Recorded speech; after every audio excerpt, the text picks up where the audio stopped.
오늘 우리가 함께 살펴볼 하나님의 말씀은 하박국 3장 17절에서 18절입니다.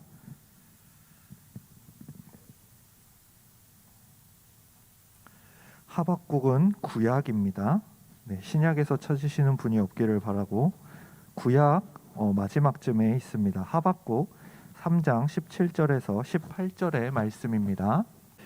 비록 무화과 나무가 무성하지 못하며 포도나무에 열매가 없으며 감람나무에 소출이 없으며 밭에 먹을 것이 없으며 우리의 양이 없으며 외양간에 소가 없을지라도 나는 여호와로 말미암아 즐거워하며 나의 구원의 하나님으로 말미암아 기뻐하리로다. 아멘. 오늘은 없을지라도라는 제목으로 함께 말씀을 나누고자 합니다. 여러분이 오늘 말씀은 되게 익숙하신 말씀이실 거예요. 모든 성경 말씀이 익숙하셔야겠지만 특히 오늘의 말씀은 더욱 그럴 것입니다. 왜냐하면은 이 노래 다 아시죠? 이 찬양? 무화과 나뭇잎이 마르고 포도 열매가 바로 오늘 본문의 배경이 되는 그 배경을 가지고 찬송을 만든 것이죠. 그런데 여러분 이 본문을 한번 다시 쭉 살펴보십시오. 무화과 나무가 무성하지 못하며 포도나무에 열매가 없으며 감람나무에 소출이 없으며 밭에 먹을 것이 없으며 우리의 양이 없으며 외양간에 소가 없을지라도 17절만 보면은 이게 무슨 얘기하는지 여러분 아시겠습니까? 망한 거죠. 네, 완전히 망한 것입니다. 네, 여러분 앞을 좀 봐주실래요? 다 망한 얼굴 짓고 있지 말고 네, 여러분 앞에 저랑 눈을 좀 마주쳐 주시면 좋겠어요. 17절에서 하는 말은 정말 망한 사람을 말하는 겁니다. 여러분 만약에 여러분이 과수원을 한다 치는데 과수원에 나무를 다 심어놨습니다. 물도 주고 거름도 주고 관리를 열심히 했습니다. 근데 나무가 열매를 안 맺습니다. 1년 참았습니다. 2년도 참았습니다. 아무리 기다려도 열매를 맺지 않습니다. 어떻게 된 거죠? 네, 망한 겁니다. 여러분이 이제 그 동물을 키우기 시작했습니다. 소를 사육하기 시작했습니다. 그런데 어느 날 소들이 단체로 다 우리를 도망가 버렸습니다. 여러분에게 남은 소가 한 마리도 없습니다. 어떻게 된 거죠? 네, 여러분 망한 겁니다. 그런데 이 망한 상황을 설명하면서 갑자기 18절에서 하박국이라는 선지자는 나는 여호와로 말미암아 즐거워하며 나의 구원의 하나님으로 말미암아 기뻐하리로다 라고 얘기를 합니다. 이 본문 자체를 우리가 그냥 이렇게 읽으면서 가더라도 우리는 대충 망했지만 하나님이 계시기에 기뻐하고 즐거워하겠다는 이야기구나 라고 생각할 수 있습니다. 네, 그리고 어느 정도는 맞습니다. 근데 그렇게만 이해하면은 성경이 너무 유치해집니다. 왜 그렇죠? 마치 이렇게 들리기 때문이죠. 그냥 다 망했는데 더 이상 할 얘기 없으니까 자기 위안하고 끝내는 것처럼 들린단 말이죠. 다 망한 사람이 그래도 건강하니 됐지 뭐, 그래도 난 하나님 믿으니 됐지 하고 정신승리하는 본문처럼 들린단 말이죠. 그런데 오늘 본문은 사실 우리가 지금 이렇게 그냥 쫙 읽고 요 정도겠구나 하는 그 생각보다 훨씬 깊은 의미를 가지고 있다라는 것을 우리가 조금 알았으면 좋겠습니다. 오늘은 이 하박국의 말씀을 통하여 하나님의 백성의 삶에 대해서 한번 살펴보고자 합니다. 우선 하박국 자체가 굉장히 짧은 성경이기 때문에 여러분이 집에서 한 번씩 살펴보시기를 권합니다. 창세기, 시편, 이사야, 예레미야 같은 두꺼운 성경들은 여러분이 성경 읽으라고 하면 거의 한나절을 쏟아부어야 하지만 하박국은 여러분이 커피 한 잔 드실 시간만 투자하신다면 다 읽을 수 있는 성경입니다. 그만큼 짧습니다. 그러나 짧다고 해서 이해가 쉬운 건 아니죠. 여러분은 하박국이 구약에 있는지 신약에 있는지도 헷갈리시는 분이 있을 수도 있기 때문에 막상 무작정 읽는다고 해도 뭔 말인지 모를 경우가 있습니다. 왜냐하면 하박국은 역사적 배경 속에서 쓰여진 역사적 배경을 전제하고 쓰여진 성경이기 때문입니다.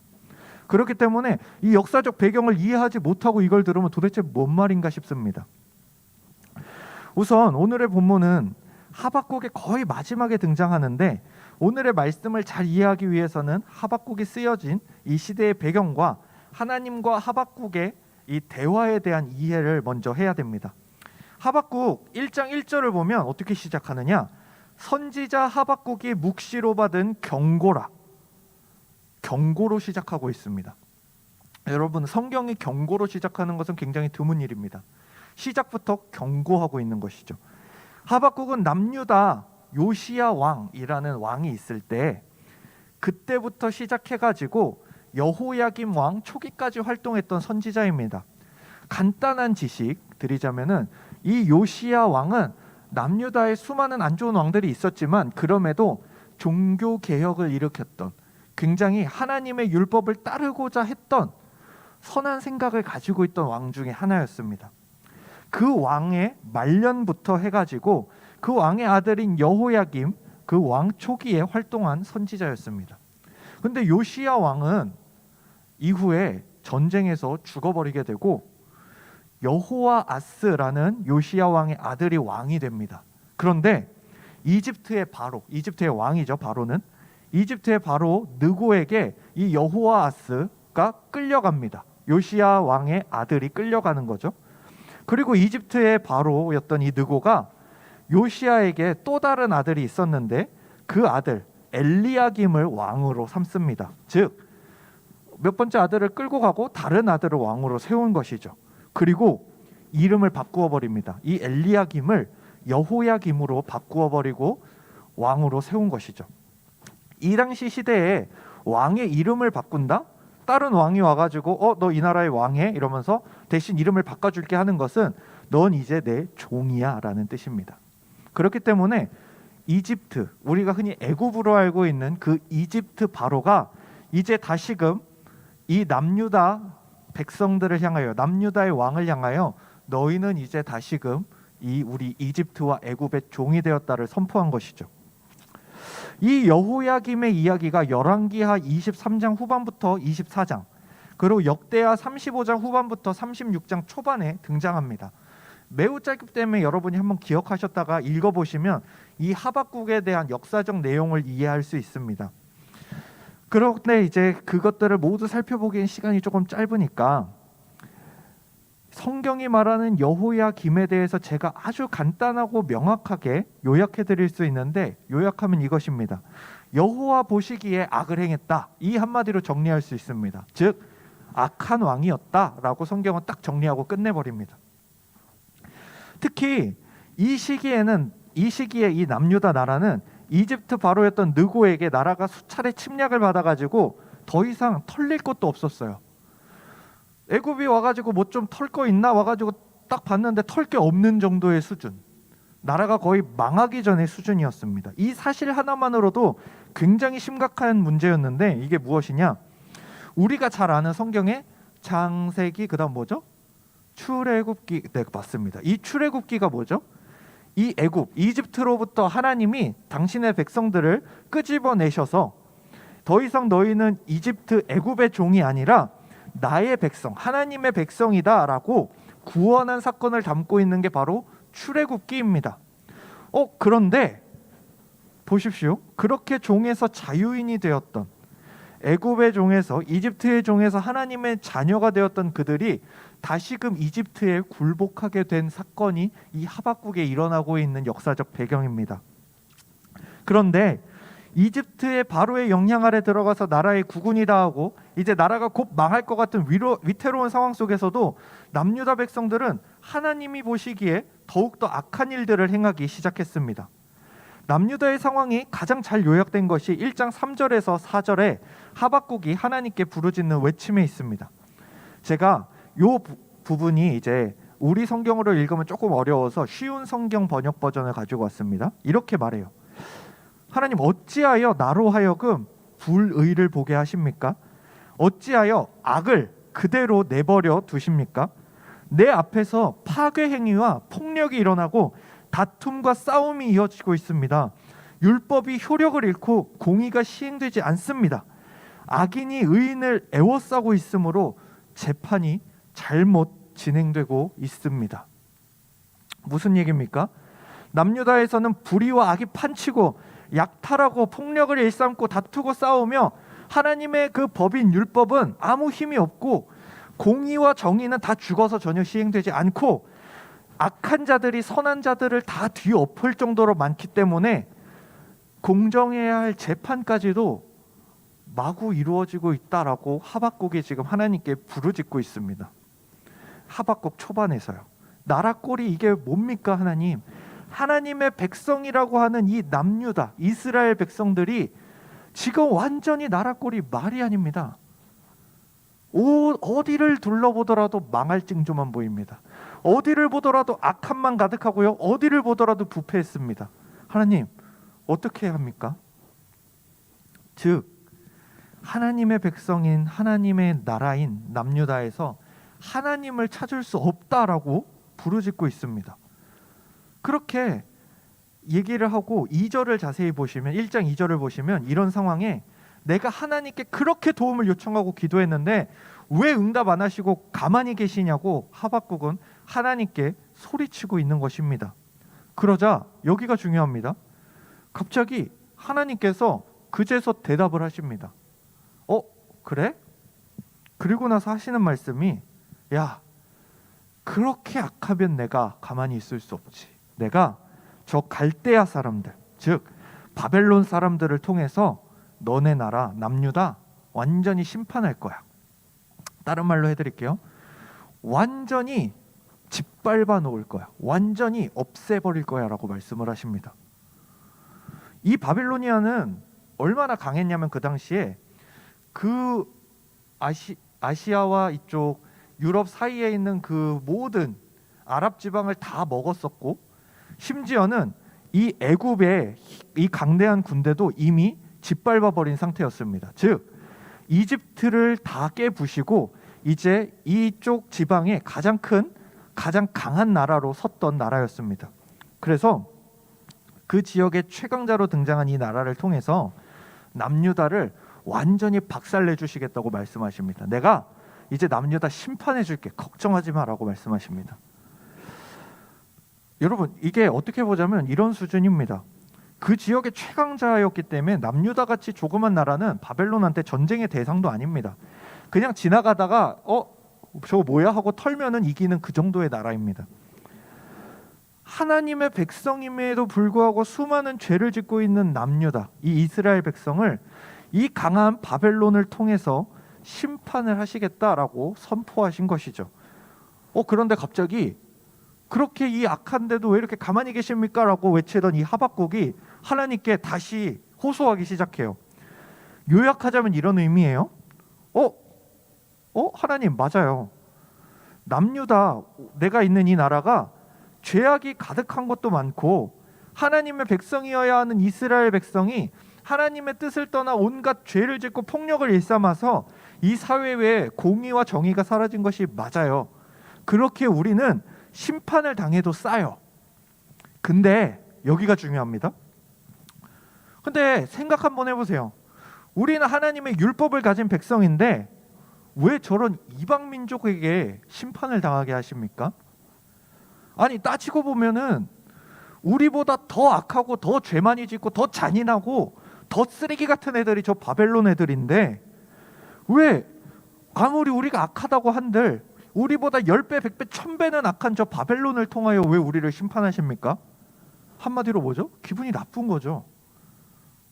아니 나보다 더 선한 사람으로 나를 치면 납득이나 하겠는데 아니 내가 봐도 쓰레기인 저 바벨론을 통해서 나를 심판하시겠다고요? 내 백성, 내 나라를 심판하시겠다고요? 하나님 다시 한번 생각해 주세요 라고 외치고 있는 게 하박국의 기도입니다. 오히려 하나님께서는 더 악하고 나쁜 저들로부터 우리를 지켜주셔야 하는 거 아닙니까? 라고 되묻고 있는 것이죠. 생각해보면 하박국의 말이 우리에게 아주 당연하게 들립니다. 여러분이 교회를 다니면서 가끔씩 죄 짓는다고 해서 하나님이 교회 안 다니는 불량배를 통해서 여러분의 죄를 심판하신다고 한다면 이건 우리가 생각할 때 무언가 이치에 안 맞는 것 같습니다. 뭐야? 그래 내가 죄 지은 건 맞는데 나보다 더 악한 저 사람이 뭔데 나를 심판하지? 싶은 것이죠. 심지어 남유다 이스라엘 백성들이 악을 행하고 있으나 그 중에는 여전히 숨겨져 있던 의인들도 있었기 때문에 하박국은 더 간절하게 외칠 수밖에 없었습니다. 이에 대해 하나님이 가만히 듣고 계시다가 다시 대답하시는 내용이 2장입니다. 2장의 핵심을 살피자면 4절에 이런 말씀이 나오죠. 의인은 그의 믿음으로 말미암아 살리라는 것입니다. 여러분도 잘 아시다시피 동일한 말씀이 신약에도 등장합니다. 신약 로마서 1장 17절에 인용이 되는데 더 자세한 설명이 함께 되어 있습니다. 제가 읽어드릴게요. 로마서 1장 17절입니다. 복음에는 하나님의 의가 나타나서 믿음으로 믿음에 이르게 하나니 기록된 바 오직 의인은 믿음으로 말미암아 살리람과 같으니라. 의인이 속한, 의인이 살아가는 세계가, 세상이, 나라가, 사회가, 회사가, 학교가 어떤 상황에 처하고 어떠한 핍박과 고난을 몰아치더라도 의인은 믿음으로 말미암아 산다는 것입니다. 여러분 잘 들으십시오. 이 의인, 이 하나님의 백성, 하나님의 뜻을 행하고 하나님의 뜻을 따르는 이 자들은 자신보다 더 악한 자들에게 위협을 당할 수 있고, 심지어는 예수 그리스도를 모욕하는 자들에게 더한 모욕과 조롱을 당할 수도 있지만, 그럼에도 불구하고 의인은 믿음으로 말미암아 산다는 것입니다. 나를 둘러싼 세상에 선한 것이 하나도 없다고 할지라도, 늘 나를 괴롭히고 못살게 군다고 할지라도, 나를 매일매일 압박해 온다고 할지라도, 나를 살리는 힘이 세상에 있는 것이 아니라, 나의 기쁨도 세상으로부터 얻는 것이 아니라, 그런 것들로 내가 힘을 얻고 기쁨과 즐거움을 누리는 것이 아니기에 우리는 또 하루를 살아가게 된다는 것입니다. 로마서 1장 8절에서 10절과 1장 16절에서 18절을 제가 읽어드리겠습니다. 이렇게 나와요. 우리가 사방으로 우겨쌈을 당하여도 쌓이지 아니하며 답답한 일을 당하여도 낙심하지 아니하며 핍박을 받아도 버림받지 아니하며 거꾸로 뜨림을 당하여도 망하지 아니하고 우리가 항상 예수 죽인 것을 몸에 짊어짐은 예수의 생명도 우리 몸에 나타나게 하려 함이라. 그러므로 우리가 낙심하지 아니하노니 겉사람은 후패하나 우리의 속은 날로 새롭도다.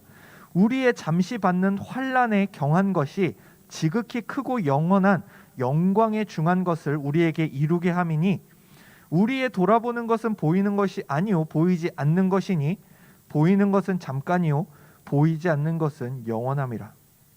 이것이 바로 하나님의 백성이 모든 고난과 환난 속에서 배워야 하는 내용이며 진리인 것입니다. 그렇기에 하나님께서 말씀하신 의인, 즉 의인은 그의 믿음으로 말미암아 살리라로 대표되는 이 응답에 하박국이 기도하기 시작합니다. 그리고 그 기도의 대표적인 부분이 바로 오늘 우리가 읽은 본문이죠. 비록 무화과 나무가 무성치 못하며 포도나무에 열매가 없으며 감람나무에 소출이 없으며 밭에 식물이 없으며 우리의 양이 없으며 외양간에 소가 없을지라도 나는 여호와를 인하여 즐거워하며 나의 구원의 하나님을 인하여 기뻐하리로다. 세상의 눈으로 보았을 때, 세상의 사람들이 나를 보았을 때, 내가 세상의 가치를 가지고 나 자신을 비추어 보았을 때 거울에 비친 나를 보더라도 즐거워하고 기뻐할 만한 것이 아무것도 없지만 하박국은 여호와를 인하여 즐거워하며 구원의 하나님을 인하여 기뻐하리로다라고 찬양하는 것입니다. 왜 이것이 기뻐할 일이 되고 찬양할 일이 되는가? 왜 의인은 고난과 환난과 핍박 속에서도 그것에 무너지거나 낙심하거나 하지 않고 어떻게 힘을 낼 수 있는가? 여러분 잘 들으십시오. 바로 의인의 정체성 때문입니다. 의인의 정체성. 의인의 정체성은 무엇인가? 마치 이것과 같습니다. 하나님이 지금 이 하나님의 백성의 악 때문에 사용하시는 이 바벨론이라는 더 다른 더 큰 악은 마치 몽둥이와 같습니다. 하나님께서 이 몽둥이는 쓰고 버리십니다.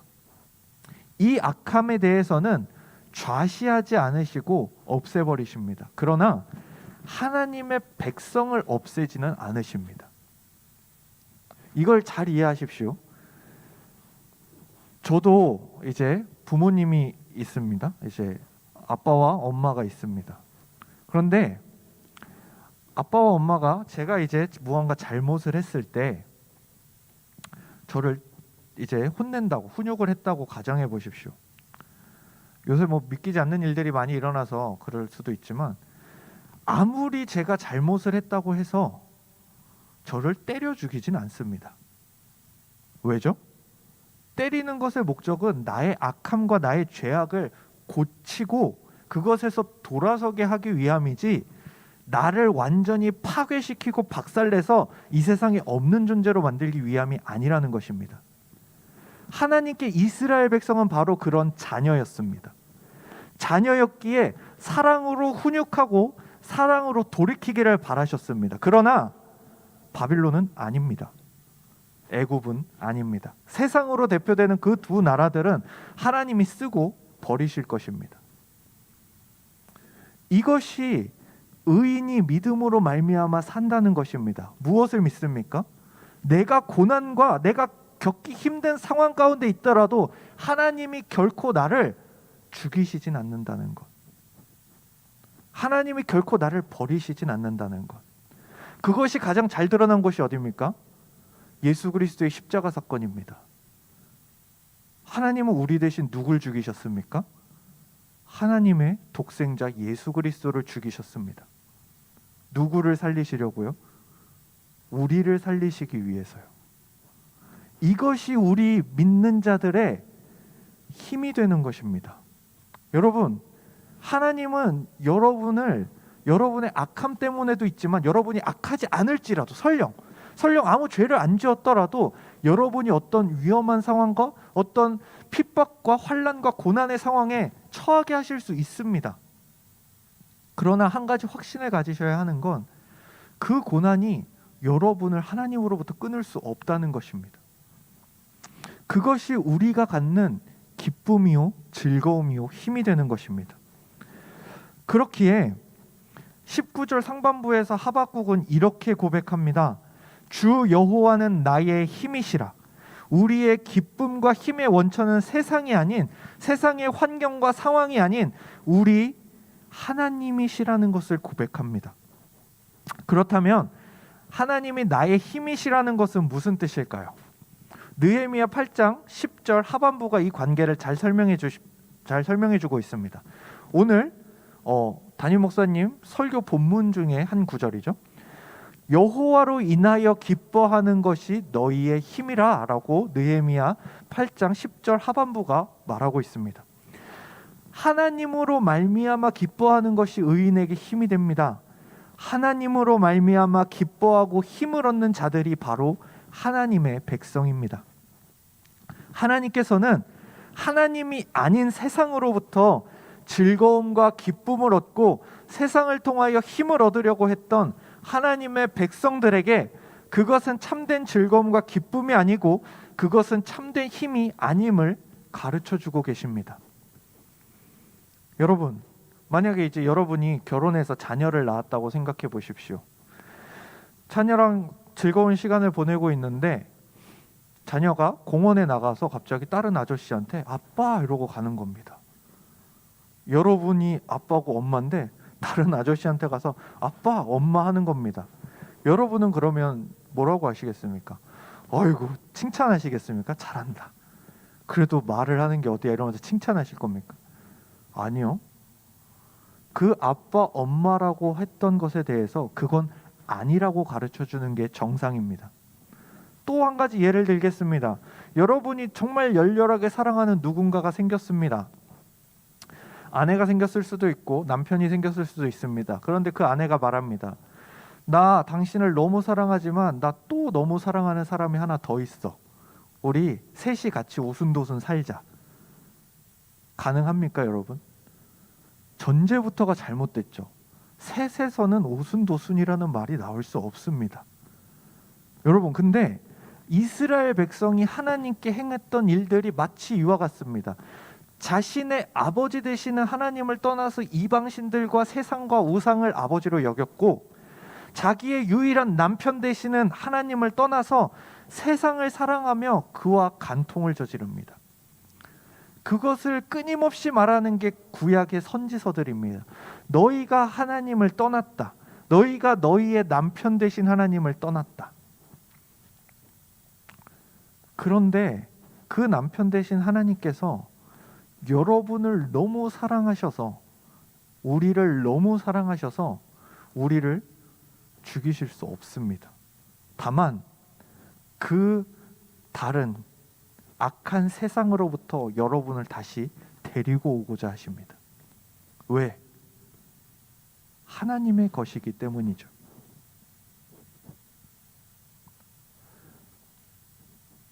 하나님께서는 여러분이 세상에 의지하고 세상을 사랑하고 있을 때 정말 여러분이 하나님의 자녀라면 결코 여러분을 그냥 내버려 두시지 않을 겁니다. 만약 그냥 내버려 두고 계시는 것 같다 하면 그때부터 여러분 긴장하셔야 됩니다. 내가 하나님의 자녀가 맞는가? 왜죠? 하나님은 하나님의 자녀를 결코 세상 가운데 그냥 내버려 두시는 법이 없습니다. 여러분은 어떻습니까? 여러분의 삶은 어떻습니까? 여러분은 하나님의 자녀로서 우리의 영원한 신랑 되시고 남편 되시는 그 하나님의 거룩한 신부 되는 그 교회의 지체들로서 여러분은 살아가고 계십니까? 하나님께서는 당신의 사랑하는 백성이 예수 그리스도를 머리로 한 거룩한 신부된 교회의 지체들인 여러분이 영원한 신랑 되시는 하나님을 떠나 다른 우상에게 빠져 있기를 원치 않으실 것입니다.